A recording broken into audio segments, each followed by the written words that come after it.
even more undignified than this. Leave my pride by my side and I'll become even more undignified than this. Some may say it's foolishness, but I'll become even more undignified than this.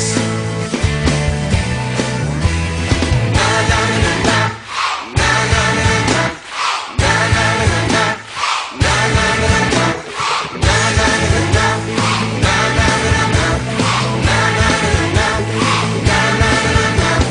I will dance, I will sing to be mad for my king.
관상가 양반, 어찌 내가 왕이 될 상인가? 내가 왕이 될 상인가 말이야. 왕이 될?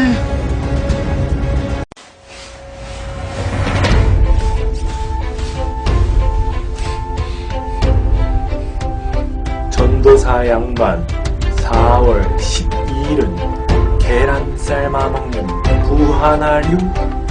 계란 삶아 먹는 부화날 만나 말이요.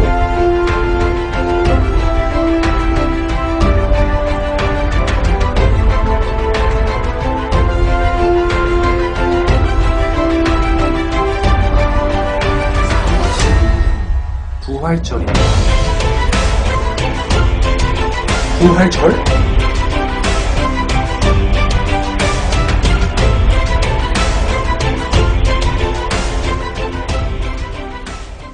안녕하세요. 4월 12일은 예수님께서 부활하신 부활절이에요. 부활절 하면 여러분들은 어떤 거 생각나나요? 계란이 생각날까요? 전도사님은 부활절 하면은 벚꽃 나무가 생각이 많이 나요. 왜냐하면 4월 초에 대부분 부활절이 있기 때문에 4월 초에는 또 벚꽃이 있잖아요. 그래서 벚꽃이 떨어지는 걸 볼 때는 부활절이 생각이 나고, 또 부활절을 생각을 할 때는 벚꽃나무가 생각이 나는 것 같아요. 우리 여러분들은 부활절 하면 어떤 게 떠오를까요? 부활절이 우리 예수님을 믿는 기독교인들한테는 상당히 중요한 날이에요. 그래서 예수님께서 부활하신 그 모습, 예수님께서 부활하셨던 그 장면을 우리가 성경을 통해서 한번 보도록 하겠습니다. 누가복음 24장 1절부터 한번 살펴볼게요. 전도사님이 읽어줄 테니까 눈으로 잘 따라왔으면 좋겠어요. 누가복음 24장 1절입니다. 계명을 따라 안식일에 쉬더라. 안식 후 첫날 새벽에 이 여자들이 그 준비한 향품을 가지고 무덤에 가서 돌이 무덤에서 굴려 옮겨진 것을 보고 들어가니 주 예수의 시체가 보이지 아니하였더라. 여자들이 안식 후 첫날 새벽에 예수님을 보러 갔다라고 써져 있어요. 그리고 이어서 보면은 두 사람이 무덤 곁에, 열린 무덤 곁에 서 있었다고 이야기를 해요. 그런데 여자들이 두려워. 여자들이 그 두 사람을 봤는데 두려운 마음이 있었나 봐요. 두려워 얼굴을 땅에 대니. 두 사람이 이르되 이렇게 써져 있습니다. 어찌하여 살아있는 자를 죽은 자 가운데서 찾느냐? 어찌하여 살아있는 자를 죽은 자들 가운데서 찾느냐? 여기 계시지 않고 살아나셨느니라. 갈릴리에 계실 때에 너희에게 어떻게 말씀하셨는지를 기억하라 라고 이야기를 합니다. 그리고 이어서 얘기하는데 이르시기를 인자가 죄인의 손에 넘겨져 십자가에 못 박히고 제3일에 다시 살아나야 하리라 하셨느니라 라고 두 사람 이야기했어요. 그러자 이 여자들이 예수님께서 하신 말씀을 기억하고 11 사도들과 모든 사람들에게 가서 알렸다고 합니다. 그래서 부활하신 날이 상당히 중요해요. 부활하신 날. 자, 부활하신 날이 누가복음 24장 1절에 이렇게 이야기를 하고 있습니다. 안식 후 첫날 새벽에 부활을 하셨어요. 그러면 부활하신 날은 무슨 요일일까요? 퀴즈. 1번 부활하신 날은 금요일이다. 2번 토요일이다. 3번 일요일이다. 뭘까요?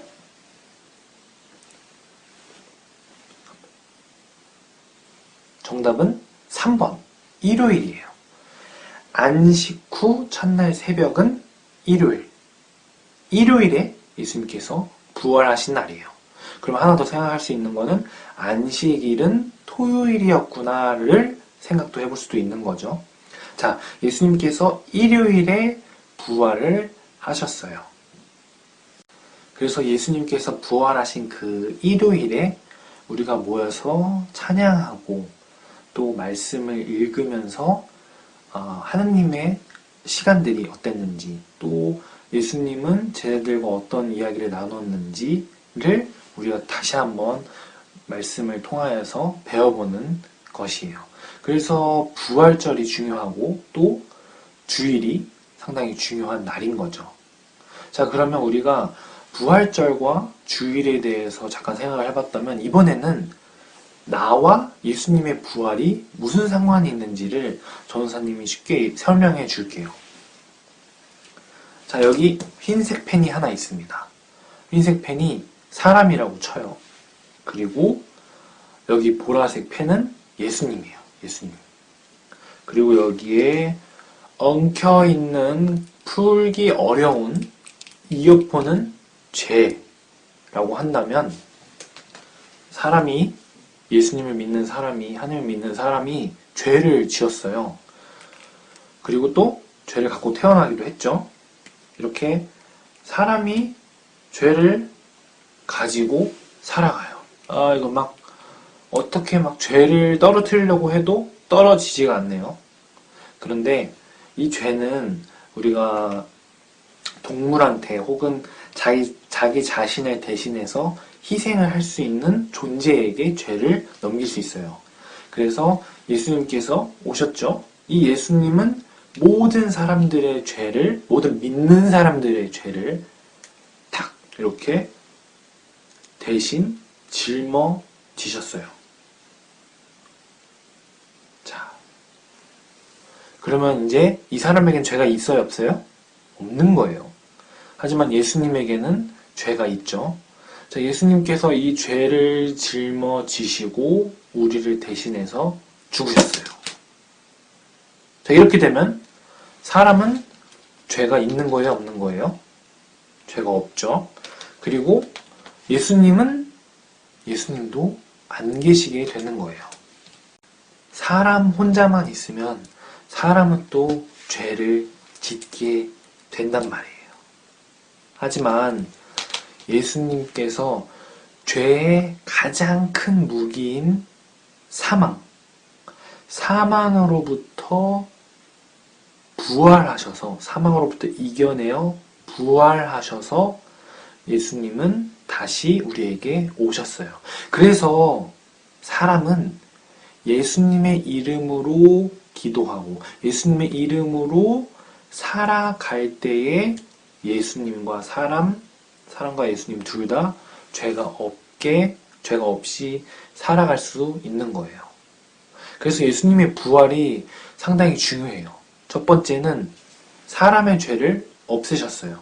두 번째는 사람의 죄를 영원히 없애셨어요. 그리고 또 세 번째로는 우리가 예수님의 이름으로 살아갈 때 죄 없이 사는 것이기 때문에 하나님께 향하여 갈 수 있는 거예요. 이렇게 예수님의 부활이 상당히 중요한 사실인 거죠. 그래서 예수님의 부활을 믿는 마음, 부활 신앙을 가지는 것이 상당히 중요합니다. 그리고 우리가 2주 전에 한 가지 인증사진을 보여달라고 했었잖아요. 예수님은 나에게 어떠한 분인지를 사진으로 찍어서 보여달라고 했고, 또 저번 주에는 나는 예수님의 어떠한 사람인지를 생각을 나눠달라고 이야기했어요. 자, 그리고 우리가 두 가지를 했었는데, 오늘은 예수님의 부활을 우리가 다시 한번 생각을 해봤으니까, 오늘은 그러면은 나는 어떻게 살아야 하는지를 종합해서 생각을 해보면 좋을 것 같아요. 그래서 조금 어렵겠지만, 이런 예수님을 믿는 이런 나는 이런 부활의 신앙을 믿으며 살아가겠습니다. 라며 인증사진을 찍어보는 거 어떨까요? 너무 어려워요. 내가 생각해도 너무 어려워요. 사실 인증사진을 찍는 것보다 실제로 하는 게 더 중요해요. 그래서 여러분들이 실제 인증사진은 안 찍어줘도 돼요. 자, 그래서 끝으로 기도하고 마무리하도록 하겠습니다. 기도하겠습니다. 사랑의 주님, 감사합니다. 저희가 오늘 누가복음 24장을 통하여서 예수님의 부활을 다시 한번 생각을 해보았습니다. 부활을 믿는 마음으로 저희들이 힘차고 담대하게 살아갈 수 있게끔 주님께서 도와주시옵소서. 또한 모든 상황들이 처음 겪어지는 상황도 있을 텐데 그 어려운 상황들도 주님께서 함께하여 주셔서 지혜롭고 슬기롭게 살아갈 수 있게끔 주님께서 인도하여 주시고, 코로나로 인하여서 어려운 상황들이 있다면 그 모든 어려운 상황에도 주님의 손길이 있어 사랑으로 넘치고 극복할 수 있게끔 주님께서 도와주시옵소서. 살아계신 예수님의 이름으로 기도드립니다. 아멘.